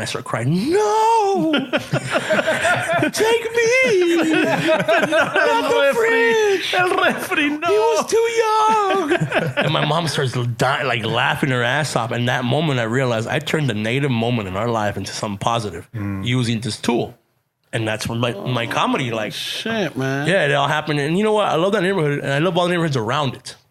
Because, you know, that was my thing. I never wanted to be part of one hood. You know, I don't think we should. Yeah. Because we're not treated as one hood. You know, we're treated as one hood in the industry. So Everything, way. It seems like everything. Yeah. So you grew up around the time with the consaflos. Fuck, yeah, bro. I grew up in fucking... Calmate, no te montes chicas patas.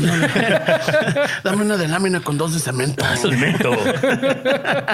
That's a burrito or a taco, más bien. Chicano. How can you use that word? It means you're Mexican. Oh my God, Chicanos. that's Zoot Suit right there. Yeah, fuck it. man. I love Zoot Suit, man. I got to meet her before she passed. I saw them. Meadows? I went with my parents to go see the Really? movie at Fickett. Orpheum? No, Fickett Theater. Wow. It was right there on Brooklyn and Fickett. Wow. Well, now it's Cesar Chavez. You know, he was a teacher of mine, Valdez, at one point. No fucking When way. I was in high school, I wrote to him asking for the rights to Zoot Suit. And he's like, That's great. yeah, basically. And he wrote, back then they used to write back, you know. Yeah. And he was like, no, you know, thank you for, you know, your interest, but we're not ready. The Zoot Suit's not ready for the world. The world's not ready for Zoot Suit. And he explained to me what happened in Broadway. Because after it did great in L.A., he took it to Broadway, and they lasted a week in Broadway because the critics shot it down. Really? Yeah. Sounds about right. Yeah. So he didn't want the schools to do it. So he told me no, but we created a dialogue. So I did one of his militos, one of his books called Pensamientos Serpentinos by Luis Valdez. And there's a monologue in there called Soldado Raso about a Vietnam soldier that talks about, you know, all this drama, and then he gets killed in the end.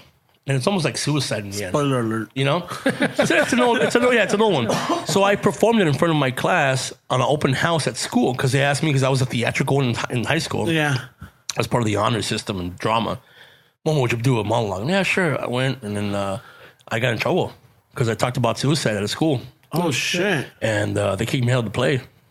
So it was fucking, yeah. Fucking since you were young, you've been getting fucking banned and kicked out. But I fought it, though, because I was like, you make us read Julius Caesar and you make us read Hamlet, yet we can't do one about ourselves. Latino. And they're like, who told you that? Who told you about that one? He's got inside info. Hey, you're not too smart to know that, eh? Yeah, I mean, all these. Wait, you read? I know, hey, wait.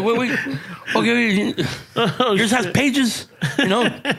I mean, look, people think we're fucking idiots. Yeah. And that's great. Let's milk that until and get in there deeper. Yeah. You know? Use it to our advantage. Yeah. Exactly. Let's use it. And you know what? Like, Momo, now we have to show how strong we are. We've always been strong, though. And if they haven't seen it, it's their fault, not our fault. Yeah. You know, let's just go in there and do what we got to do. Make people proud. Make kids have a better future. I mean, look, right now, my goal is to make it easier for my nephews and the people, next generation. Yeah, to be actors and give them a better transition than I did. And they're like, well, how do you do that? Well, because a lot of the heroes that I looked up to are barely talking to me. And if I would have had them talk to me when I was out of high school, fuck, I could have been in a lot better places. But would you have how would I say?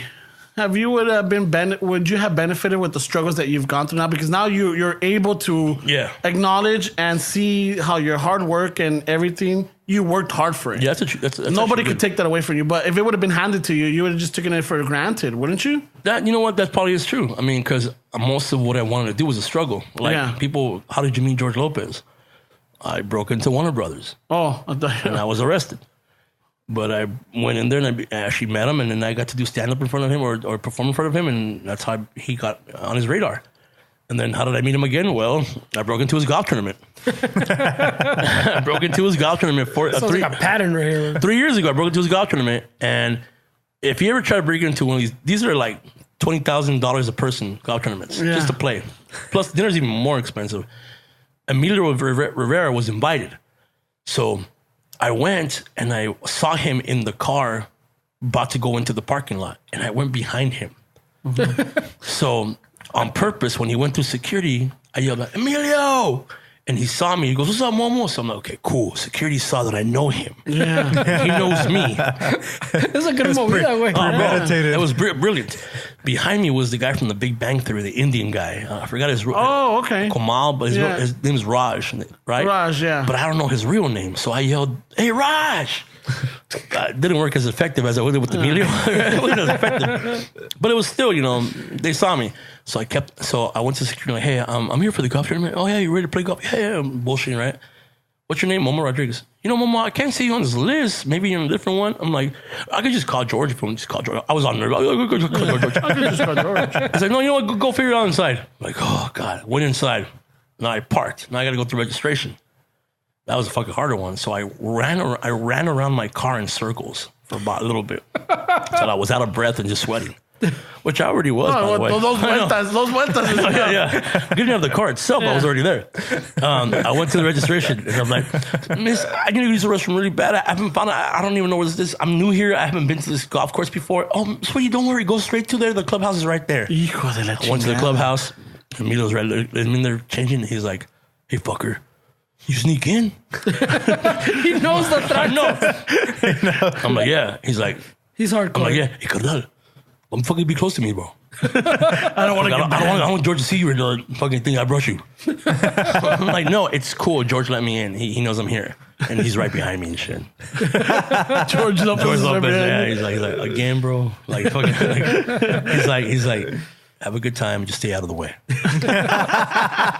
Yeah, and I was smoking fucking cigars, fucking talking to Joe Pesci, fucking hanging out with Joe Pesci, Andy Garcia, Tim Allen, fucking Van Halen. Van Halen too? And I must have got fucked up. I must have. I did. It was all you could. I mean, think about it. It was unlimited alcohol, unlimited food, everything. At one point, that's good. At one point, I'm like fucking. I'm talking to Emilio, and Emilio doesn't drink. Emilio's very like healthy dude, and I'm just faded. And then George comes up to me and goes, "Hey, Momo, Eddie Van Halen says he knows you." I'm like, George, I'll tell you. I don't know who Eddie Van Halen at all. I mean, I know him, but I don't know him. No. He says he knows you from somewhere.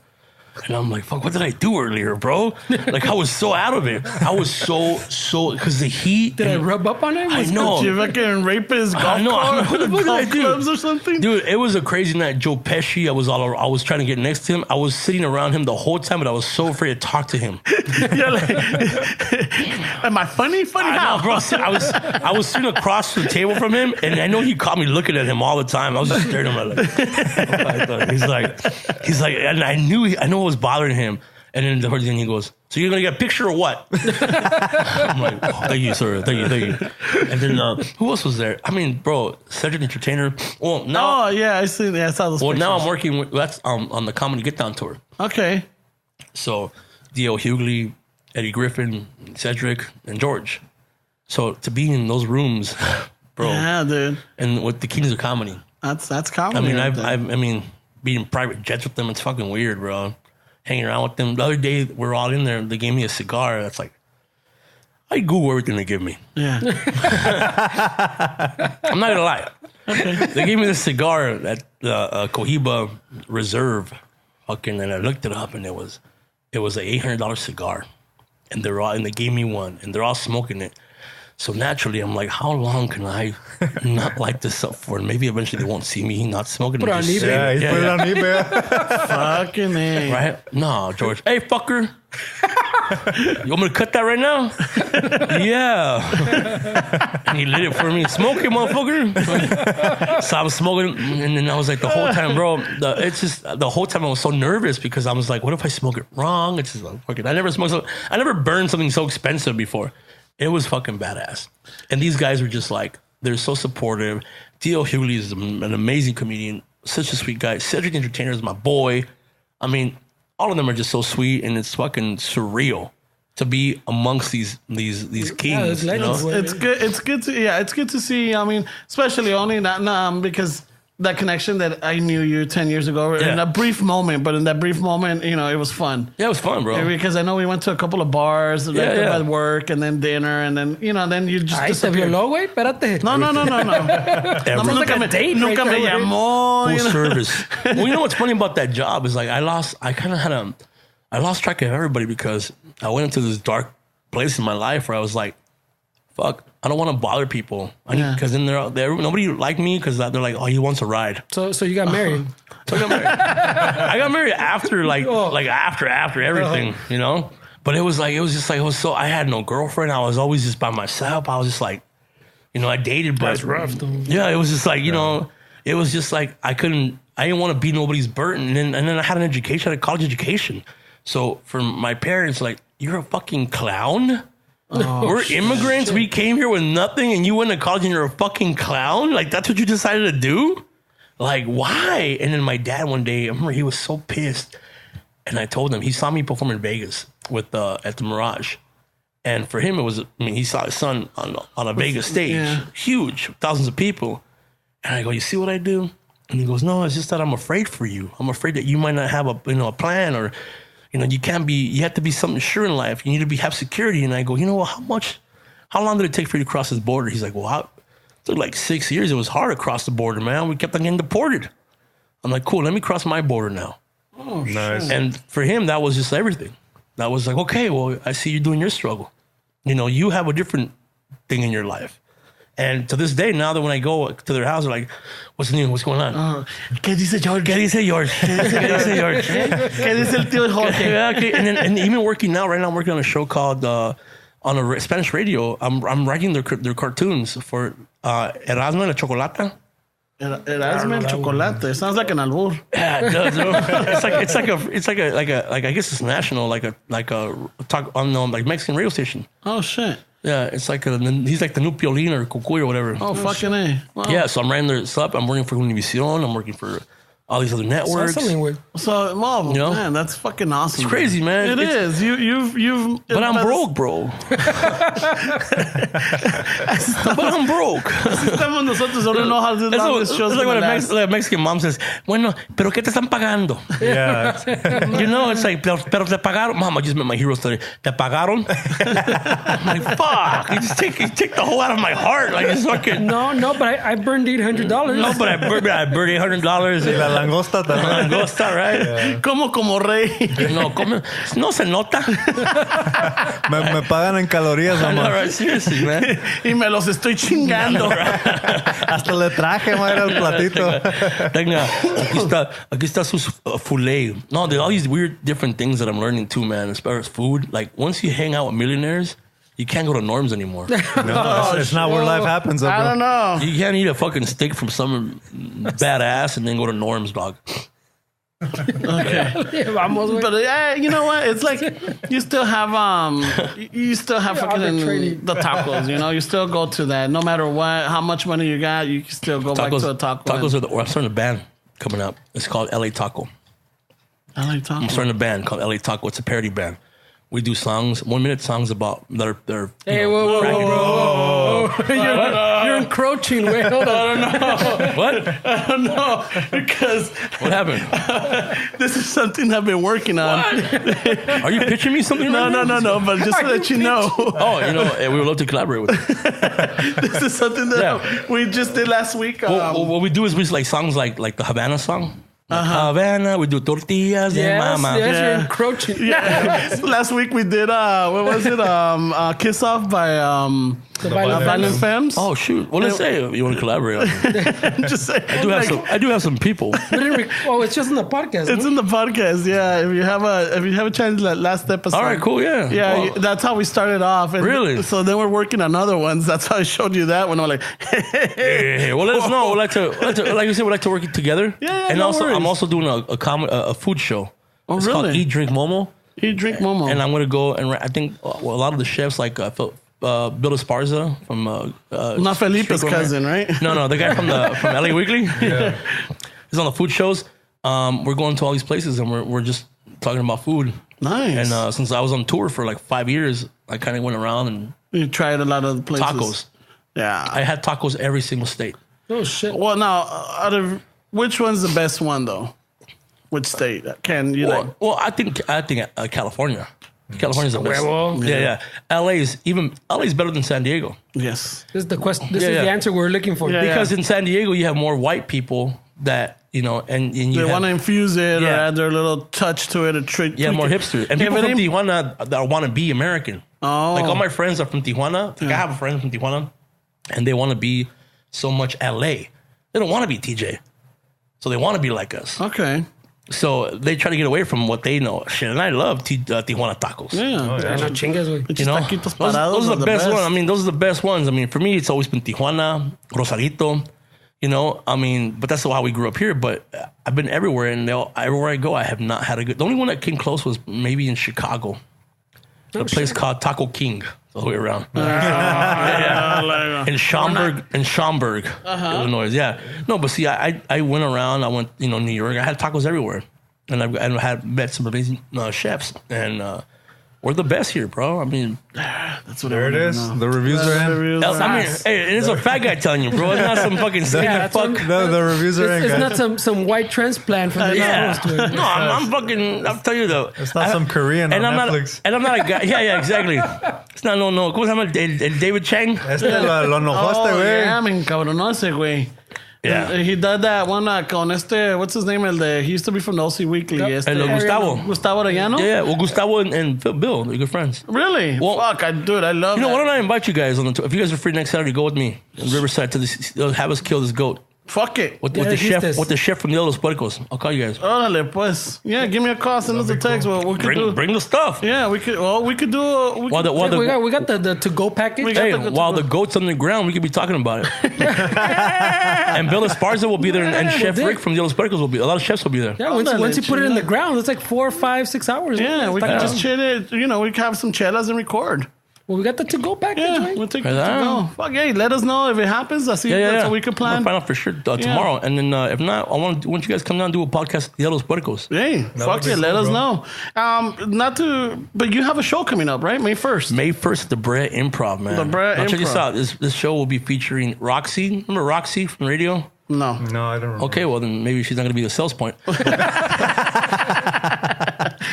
I'm not gonna lie. She's like, oh yeah. Yeah, hit her up. She's actually real funny. Roxy, she's a host. She does a lot of things all over the place. And then also Vanessa Vasquez. She was on East Los High. She played Camila. Yes, the one on El Rey Network, right? I think so. Yeah. Yeah, that was the Rodriguez.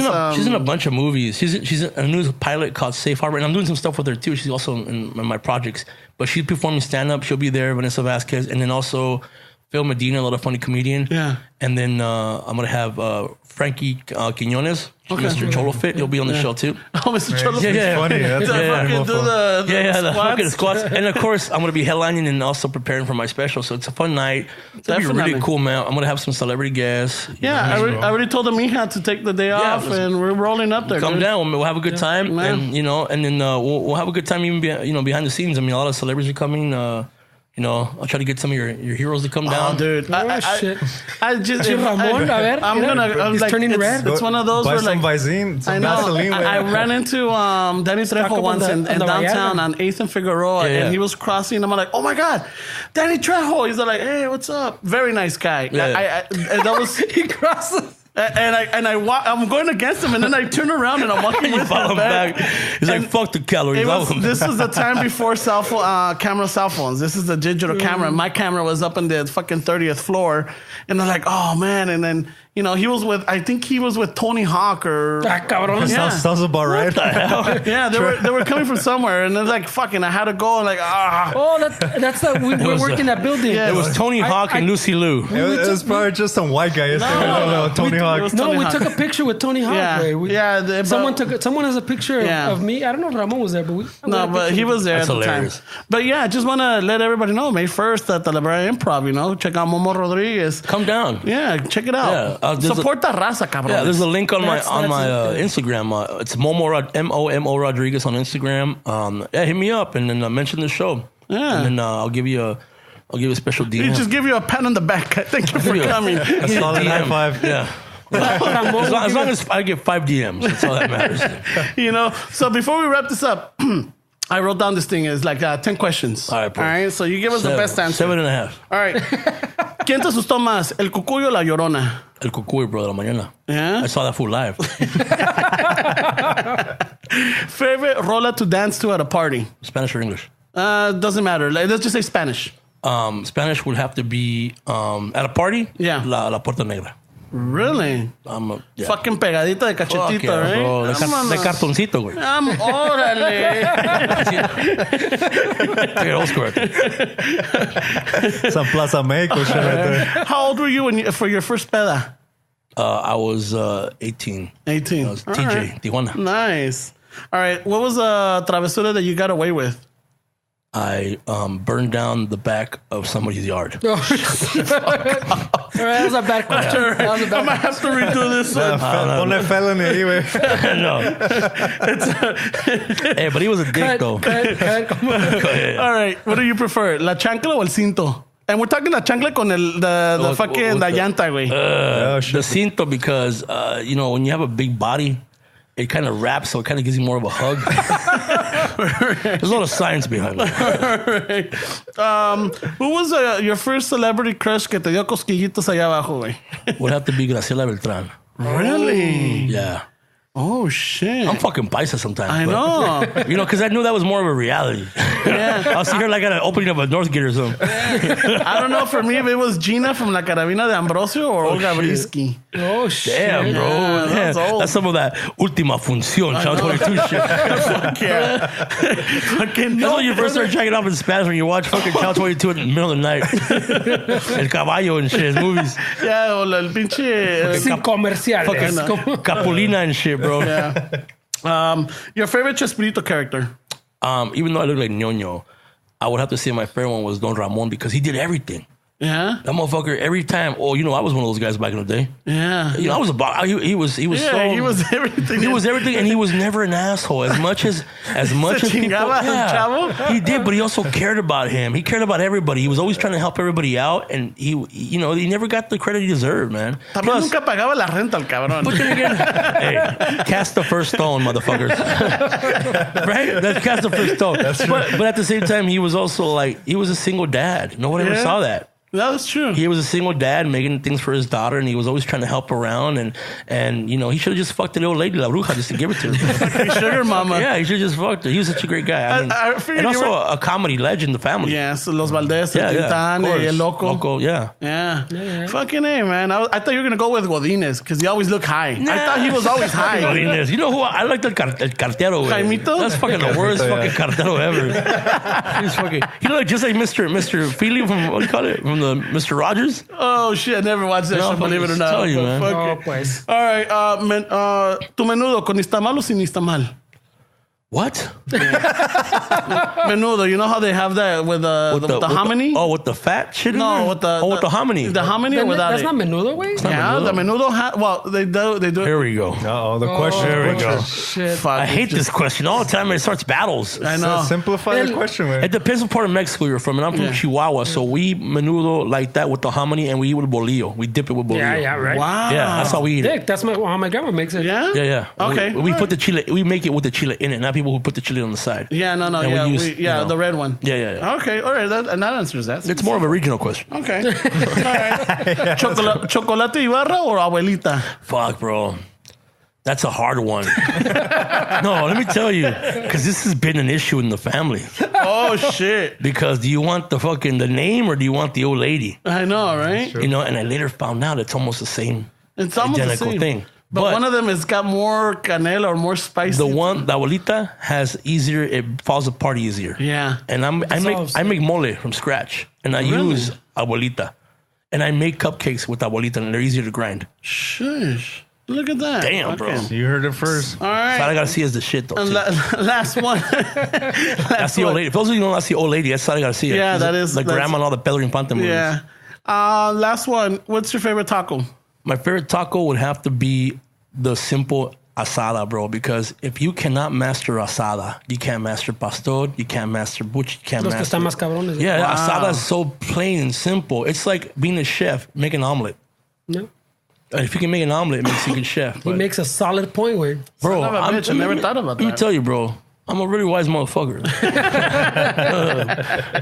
Oh, shit. All right. So that was 10 questions with Momo. Now, before we wrap it up, I got a really quick sponsor. I haven't had these in a while. Oh, shit. We got a sponsor. Put Momo Rodriguez on the show, bro. Yeah, it's just Brought to you by Goya. Yeah. You bring on Momo, and all of a sudden we got sponsors. I know, right? It's like ya está bien. And like, Brought to you by Weight Watchers. No. Este es un personal de mantenimiento. He's a handyman. Oh, cool. Hey, hit him up, man. Se llama El Milusos. He's out of over here by Huntington Park. Oh, shit. Right there on Yeah. Gage. Yeah.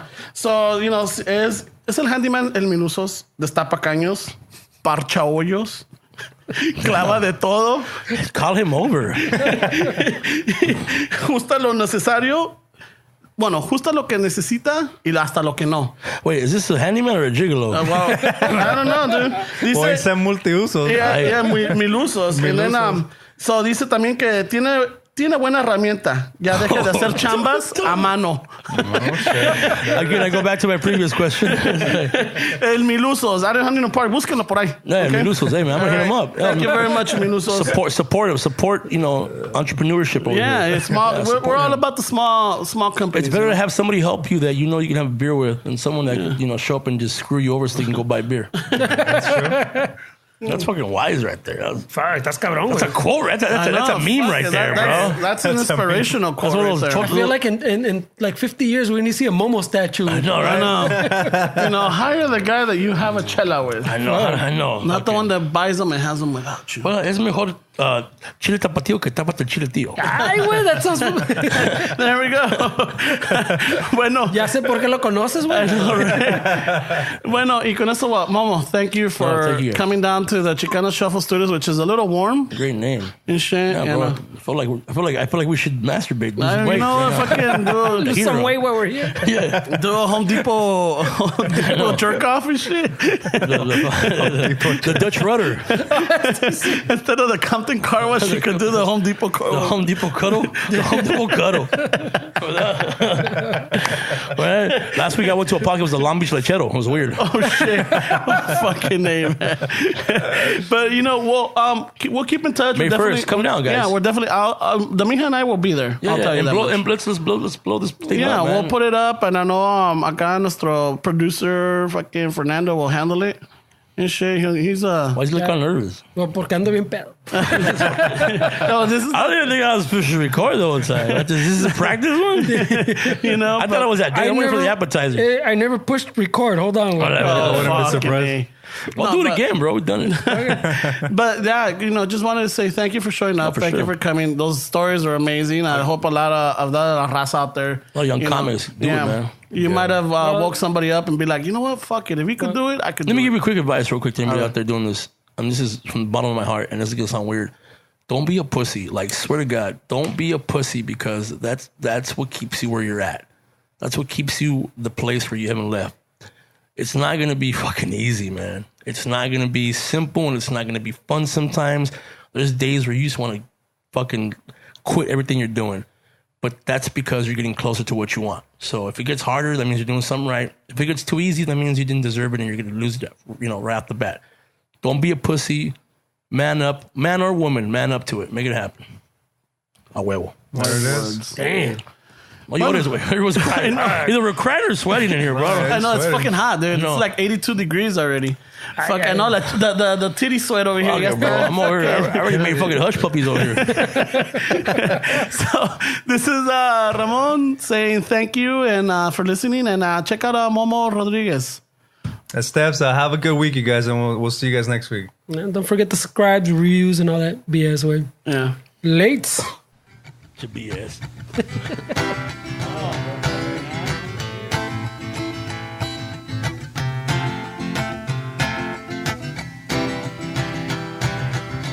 Chicano Shuffle, tomando chelas, chingando tacos, then we repeat.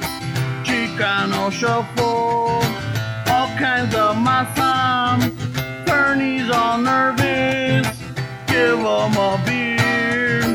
Chicano Shuffle, este es an asshole, just lost some fans. Oh well, tough shit. Chicano Shuffle, Ramon's el guapo. He tells good stories. Let's interrupt. Chicano Shuffle, we love our fans. We hope you like this.